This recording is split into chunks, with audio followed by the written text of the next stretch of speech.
I have such a good idea for a video this morning. Okay.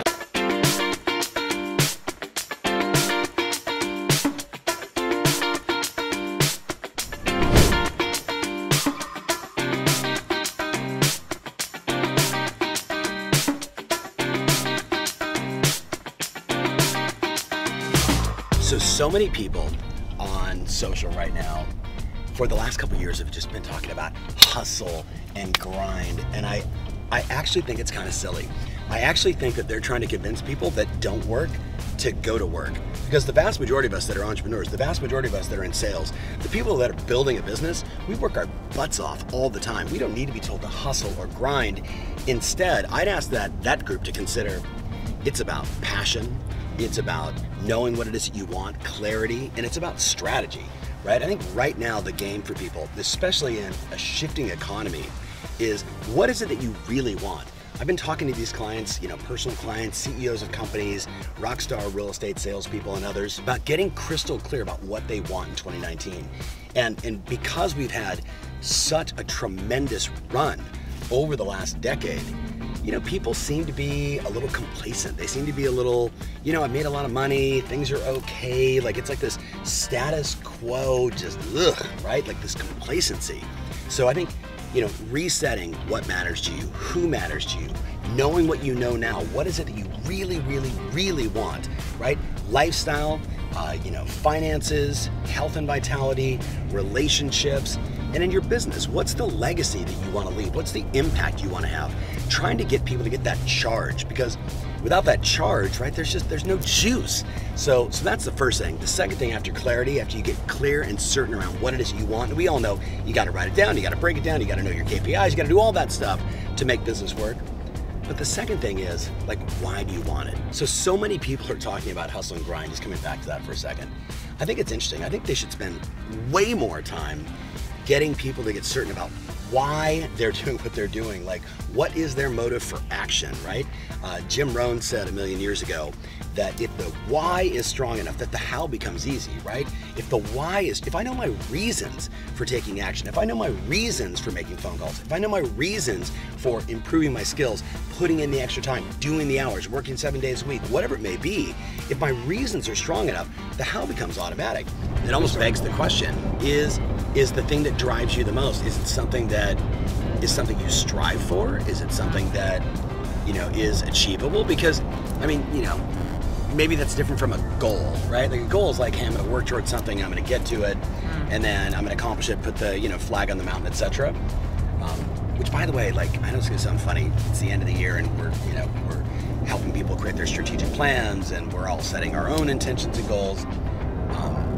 I hate achieving goals, right? I love the fight, you know what I mean? I love having to become someone that could actually obtain that. Like training 250 times in a year, right? Like that kind of ambitious change in my behavior, I'm way more excited about the discipline I've created than the 214 training sessions. Do you know what I mean? Like the training sessions are awesome, but who I'm becoming in the process, that's what's inspiring. It's about the journey. It's about, the pivots along the way, about, the barriers you hit, the walls you face.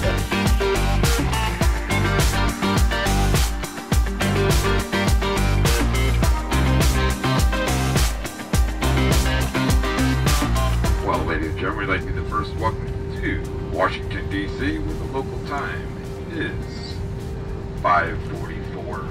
It's going to take the count in just a few minutes to taxi. I like the size. Yeah, feeling it.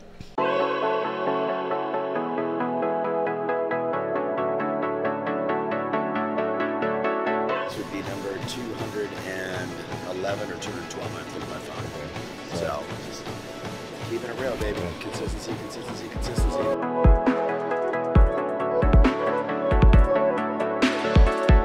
It's not that I hate accomplishing goals. I'm just a bigger fan of who I become in the process, right? So something like setting a number and I'm going to look at 250 times, or I'm going to book 100 appointments, and we talk about especially with our clients.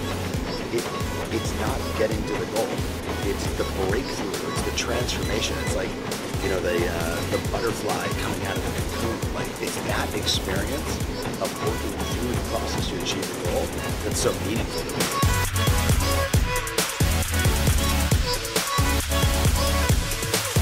I already know the answer to this question, but you don't plan on stopping after 250, do you? Heck no. Yeah. No, the thing that I've noticed though is I gotta throw in like yoga somewhere in the middle of this. I've got to get way more stretching in, which would just sound funny to most people because, you know, I think it's about being fit, firm, and flexible. Fit, firm, and flexible. And that last one I gotta throw in and just figure out maybe a Friday yoga session every single week just to keep myself loose. Because the older we get, the tighter we get.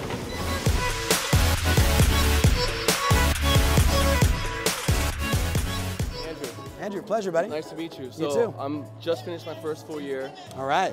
And my question to you is, I feel like one of the things that's holding me back is I have this mental barrier that like makes me shy when asking those specific asks and trying to get that business. So here's the easiest thing. You ready?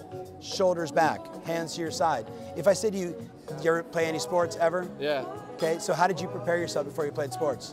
Trained for it. Did you do this? Oh, no.